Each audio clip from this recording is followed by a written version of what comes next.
is WrestleMania 41 season, my friends, and you know what that means. You're more of a nerd, I'm more of a nerd. I mean, it's just what gets us up in the morning. The point is, when we do geek out this hard, we have to put our fantasy booking caps on and try and figure out what is going to happen at the Showcase of the Immortals. So I am Simon Miller, and I'm pretty sure you figured this video out. Now, of course, a lot of what I say will be wrong, but you should be over the moon about that. You can just get mad at me in the comments, and why don't you subscribe too? Sound good? Let's go. Now remember, everything in WWE moves so fast these days, I'm sure I will be out of date a little bit even by the time we do hit go live, but I'm still gonna do my best. It's what I always do. However, when it does come to John Cena versus Cody Rhodes for the WWE title, I have had my mind made up for quite a little while. And yeah, that's right, I think Mr. John Cena has to walk away with the championship. Otherwise, it ties into one of my biggest pet peeves in pro wrestling, especially when it comes to John. You cannot be the biggest good guy on the planet and then decide, man, in order to get that gold, I need to become the biggest bad guy on the planet and then lose. Like maybe Cena can get away with it because he is such a big star, but it also means everyone can go, you absolute goober, that was the worst idea of your life. You didn't achieve anything. If nothing else though, him getting number 17 as a heel is just wonderful, and I am pretty sure before he announced his retirement tour, or just after I should say, nobody expected him to be the bad guy. That's what makes it so exciting. He's also the perfect person to take it off Cody Rhodes because, again, John Cena is one of the GOATs, or at least he's in the conversation. And you're going to have The Rock at ringside, hopefully. For the love of everything, let The Rock be at ringside. Otherwise, that's just going to be a bit of a faux pas. I get he's the busiest man on earth, but just from a fan point of view, well, that's what you want. And it also gives you your WrestleMania 41 ending. Because the Great One is so mad at Rhodes for not giving him his soul, instead he takes the one thing that he can grab away, and it just so happens to be the one thing Cody loves more than anything. It will make the following night's Raw so damn interesting, but you also do have an out here, because I doubt WWE is going to want to end WrestleMania on that much of a downer, even though it is exciting. But for one, The Rock can get involved and actually cost Cody Rhodes, and two, given what's happening at the Hall of Fame, well, maybe for one last time, we get that glass break. Because look, if he is already in town, just send Stone Cold Steve Austin out there, which everybody said was meant to be the plan at WrestleMania 40 when The Undertaker got drafted in instead. And can you imagine, even if Cody Rhodes has just lost the WWE title, Austin helps him out, he hits that big stunner on The Rock, and I will do the dance of joy until the day that I do die. But it also means your closing shot is actually Steve Austin and Cody Rhodes, and given that last year it was Cody Rhodes and John Cena, well, we're basically taking all of this energy and telling the WWE universe Cody Rhodes is the man now, even if he doesn't have a title around his waist. And I honestly think if that does happen, I may have to retire from pro wrestling, because I'm never going to be able to get that high again. However, there is a part two to all of this, because back in my nerd world, I actually think it sets you up for a program post-WrestleMania, John Cena, the WWE champion, taking on CM Punk. I mean, for one, why wait? Especially because when it comes to wrestling in WWE, you just know that fate is creeping around waiting to injure people. But also, given that CM Punk is in the main event night one of WrestleMania, well, it doesn't take a genius to figure this one out. CM Punk also yelled at The Rock and John Cena after John had gone heel, and he called them bald a lot, which I'm still trying to get over. But if you are looking for a feud that is going to light up the world, even though WrestleMania is over, let's not forget that WWE treats WrestleMania as the end of one season and the beginning of a new, well, actually, I don't think there's anything bigger than Punk versus Cena for the title, because it goes all the way back to 2011. I actually think you could hold off the big blow-off match to SummerSlam, especially because that's also a two-night event, but I also totally get the argument that John Cena only has a limited number of matches throughout the year, so you kind of do want to get programs as quickly as you can do. But then I start thinking about this, and I'm like, wait a minute, bad guy John Cena versus good guy CM Punk? Well, that's another thing that I would never even dare to dream about. So why would I even think about complaining? It is still a huge fight regardless, and it's probably going to keep a lot of the casual fans invested. But also, yes, we do have CM Punk versus Roman Reigns versus Seth Rollins. And if you do that one right, and you figure out the ending in a sensible way, well, do you know another matchup you could have coming out of WrestleMania? It is the final one-on-one encounter between Seth Rollins and Roman Reigns. Now, people do keep talking about that, and actually you could set things up for the future here, because let's just imagine CM Punk is the guy to pin Roman Reigns because of Seth Rollins' shenanigans. That then sets up Seth versus Roman one-on-one, but also Roman can be like, well, when I'm done with you, Seth, I have to come after you, Punk. because it's pro wrestling. You can magically time that to when Punk is done with Cena and Roman is done with Seth. Those two can then come together, and once again, you've got a super duper whooper mega match. It also means if Punk gets a visual pinfall over Reigns, that when those two do get into it, Roman can get his win back. Let's not pretend, even though it is 2025, there's not a lot of politicking going on backstage.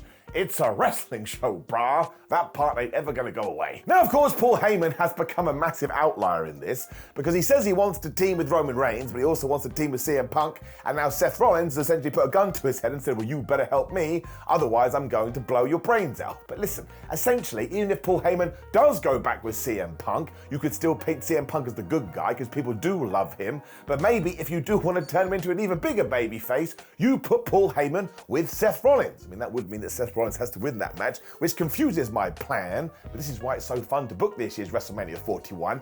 Any one of these three guys could get the victory, and any one of them could walk away with Paul Heyman, and you go, yeah, that's interesting. Actually, the only one that's a little bit least interesting is if Paul Heyman does stick with Roman Reigns. That's only because he's been with him for the last 5 years. Going back to Cody too, he can actually walk away from John Cena as well, because guess who was nipping at his toes just before WrestleMania 41? It was Randy Orton and Drew McIntyre. So if they get in his way and he's like, oh man, now I got to deal with you buffoons, well yeah, I can accept it, and then of course later on in the year we can get back to Cody versus John, and likely said it will be Cody taking that title back. As we have brought up his name as well, we do know that it's going to be Drew McIntyre versus Damian Priest. And I hate the way that people have poo-pooed this program. Actually, from a build standpoint and an anticipation of story standpoint, it's one of the better ones. Although, yeah, you'd have to be half crazy to think that Drew isn't going to win. I mean, he has kind of got to that point where he needs a big one. And of course, it does mean he can then be like, haha, I'm going after Cody Rhodes, who is one of our main eventers.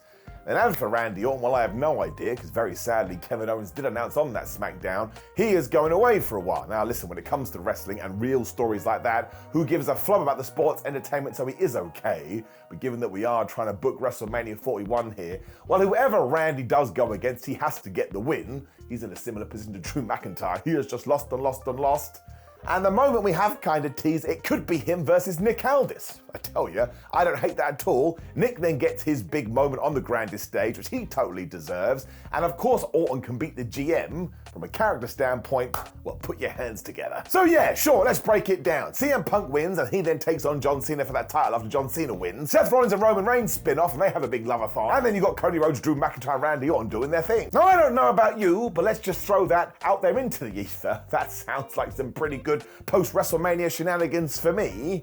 And really, it's a testament to WWE, because right now they've just got a shitload of stars. Now, it does get a little bit more difficult when we get to the women's three-way for the Women's World Championship, but let's take a page or a quote from Bruce Wayne, and if you want to get nuts, let's get nuts. Let's just crown Bianca Belair and then go, ha ha, you didn't see this coming. Because you may have heard me say this in other videos, I just love the idea, and I understand I'm entering stupid territory here, or maybe Attitude Era territory, where Bianca Belair is able to get that championship because Naomi helps her, and then Naomi and Bianca are like, we were friends the whole time, we did that to Jade Cargill, and look, it has worked, because Naomi should beat Jade at WrestleMania, which nobody would see coming, and of course she cheats and cheats and cheats, and then they do the same thing, so Bianca can walk away for the gold. I just think that's really interesting, and it allows them to do something fresh as characters. Now, yes, I understand trying to pull this off is going to be really difficult, because one of these matches has to go first, and then that kind of gives the game away. But WWE is smart, they're creative. I'm sure they can come up with something that would work. I mean, Naomi has already proven that just changing tact a little bit has made her way more interesting. I don't feel like Bianca needs that because she's such a good babyface, but if the opportunity presents itself and you can do it on a stage like WrestleMania, well, at the very least gives it a go. Let's say that it does suck. Bianca Belair is still the world champion. I am not getting mad at that. She rules. I also kind of like the idea of Naomi going after Chelsea Green's US championship once WrestleMania is done. At the moment, I have no idea if that US title is even going to be on Mania. If that's the case, I may have a conniption. But let's say it's Chelsea Green versus Zelina Vega. I don't think you should do the switch there. And even though we pretend Chelsea is a heel, no, she's not. She's too entertaining, and everybody cheers her anyway. Naomi right now just feels like somebody that would absolutely be able to beat Chelsea Green, and we would all accept it too. And then, yes, you see my daft nerd vision here. Bianca Belair has a belt, Naomi has a belt.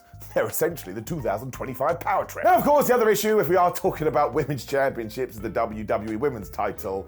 Because I do not know what the flub we are going to do with Charlotte Flair and Tiffany Stratton. Because listen, yes, maybe it was a work, maybe it was not. I still know what I saw on SmackDown was the most awkward thing I've ever seen. And if nothing else, when it comes to the feud, when it just doesn't feel like they're clicking, and actually sometimes it feels like they're in completely different stories. So maybe you do just need to separate them now. If that is the case and we're not going to elongate it, absolutely Tiffany Stratton has to win. She is your young up-and-coming star. And if it isn't one and done, well, she needs to walk around going, oh, hi, I beat Charlotte Flair. If they can get on the same page, though, or we have been duped by WWE, I am going to continue to advocate for Charlotte Flair winning at WrestleMania 41. When you do 2 more matches, probably the last coming at SummerSlam, Tiffany wins that one. She also gets her belt back. And if we look at it in the statistic books, it would be 2 wins for Tiffany and 1 win for Charlotte Flair. Because otherwise, you are not allowing Stratton to get the experience she does need. Although, yes, once again, maybe it's not helping her anyway. But look, if we can sort it out, Charlotte Flair does have years and years of experience.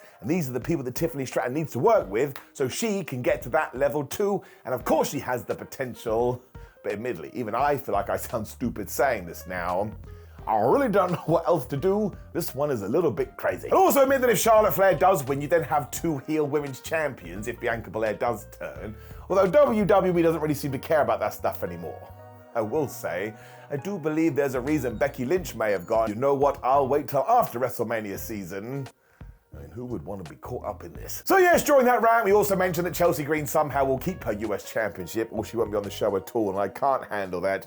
When you have everything with Liv Morgan and Raquel Rodriguez. I've talked about this on Ups and Downs. I don't get it, man. I don't get why everything is last minute, but we are going to do that big gauntlet match on SmackDown. I am recording this video before that does go out. And I would presume it's probably going to be a bunch of teams getting in, or at the very least it will be Liv, Raquel taking on probably Lyra and Bayley. Although WWE has also teased that Bayley may turn on Lyra. Just going to go on a tangent here. Why did we do that Intercontinental title match on Raw? Why didn't we save it to WrestleMania? So this one is impossible to call really, because again, it just feels like it come out from nowhere. I mean, it could actually be Alba Fyre and Piper Niven, because I'm super entertained by them. Or maybe you just pull a straw out of a hat and go, you know what, Maxine and Talia, you can have it as well. But the point is this, Liv Morgan and Raquel Rodriguez have done such good work. Even if they go against a bear and a donkey, Liv and Raquel have to win. Nothing should be able to beat them. Now the men's US title is actually exciting me far more because WWE has just stuck to a plan, unless they're going to call an audible with that one too. But at the moment and on the graphic, it's just LA Knight versus Jacob Fatu. And that is a wonderful match because essentially do have 2 baby faces here, but I don't want LA Knight to lose and I don't want Jacob Fatu to lose. That's the kind of jeopardy I want from WrestleMania. And you actually have 2 options here as well, because the first is that Solo Sikoa helps Jacob Fatu win the US Championship. Those 2 can then feud for the belt, and LA Knight can even be like, excuse me, you don't get to ignore me, Sikoa. You're the one that cost this, so now we're gonna do a 3-way. Look at the pre-book to WrestleMania. WWE loves multi-mans. But of course, you can go the other way too when Solo Sikoa tries to help Jacob that actually costs him, and then like keeps his championship, and then you go into the big Bloodline 2.0 feud, because admittedly, it doesn't actually need a championship. I just think if anybody should be coming out of WrestleMania with a belt, it should be Jacob Fatu, and maybe at WrestleMania 42 or WrestleMania 43, he should be sniffing around the main event picture too. So it's an either or for me, because again, you could get to Backlash and do LA Knight versus Solo Sikoa versus Jacob Fatu, and that would be great. And if Jacob walks away with the belt, that is fine as well, but WWE is probably trying to spread the pack as thin as possible, so I would say LA Knight does retain because Jacob does get screwed by Solo, mostly because apparently WWE has a bunch more Bloodline members that do need to get involved, so you don't need LA Knight for that. But this is one of the better matches just because we don't know. But yeah, let's keep it on LA Knight and finally do everything between Jacob and Sikoa. I'm also actually a big fan of the men's IC title match as well, even though I did think there was way too many 4-ways on this at one point, or multi-person matches I should say. But it's just the way it's been built up, and it is Bron Breakker versus Penta versus Finn Balor versus Dominic Mysterio, and you just know that Dominic is going to screw Finn, which will end the Judgment Day, or that portion of it. I actually think because of that, Dominic should become the Intercontinental Champion. That's right, give me chaos. Now, a few weeks ago, I actually said that Bron Breakker should do this, but if he's not going to get pinned, and if he can win that championship back in a few weeks, how great would it be for the Condom to be the Intercontinental Champion? I mean, when you look through the entire weekend, I think that would make me happier than anything else. It also protects Bron Breakker, it protects Finn, and it protects Penta. And Finn can be the guy to be like, I cannot believe you did this to me. And then he can go on his big old face turn. And maybe he even holds the IC title for a little while as well. I mean, if anyone deserves it. I think the men's SmackDown Tag Team titles will probably be a ladder match too, because we have been teasing that. But given that the Street Profits only just won it, and they do kind of have a new attitude and a new theme song, which is not as good as their old theme song, I don't think you want to change it. And actually what I would do is I would find a way to merge the Raw and SmackDown tag team belts, but WWE ain't gonna do it. But it will be DIY, and it will be the Motor City Machine Guns and Pretty Deadly and the rest of the teams. I mean, it's probably how The Miz and Carmelo Hayes are gonna be featured too, hence why they did become a random duo. And now I'm starting to think the New Day versus the War Raiders is gonna be a chair match, or have some sort of stipulation that WWE is doing that mirroring thing they enjoy doing between Raw and SmackDown. Just stipulations all over the place. I'm actually a bit worried that Xavier Woods and Kofi Kingston won't win, because they did terrible things to the War Raiders, but they really should, otherwise their heel turn has not been justified, and we talked about that at the start of the video. So yes, let's say the New Day will walk away, and the Street Profits will walk away, and then maybe, just saying, just throwing it out there, we do get to SummerSlam, which is Hot WrestleMania in 2025, and please, for the love of everything, merge those belts. There just aren't enough teams. I do also love the fact we're getting Rey Mysterio versus Chad Gable, El Grande Americano, because now I'm starting to think you can also build this to SummerSlam.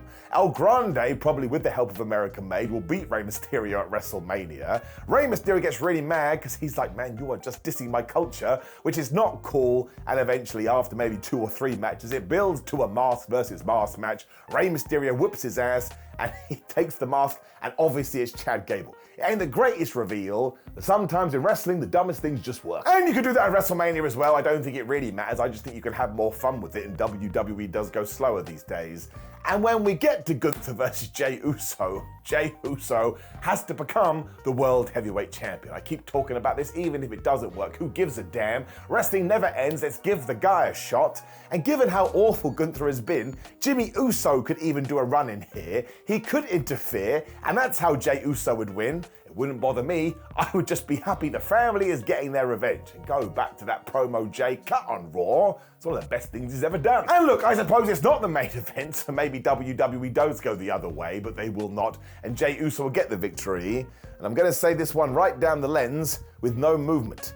Logan Paul has to lose to AJ Styles, because as Karrion Kross pointed out, none of us want to live in that world. Now I'm sure there'll be some last minute additions too, and maybe I've forgotten some matches, you'll have to forgive me, and we're probably going to get the Andre the Giant Memorial Battle Royals on Raw or SmackDown. And also there was a tease that we may do Andrade versus Phoenix. It would be nice if they got on WrestleMania.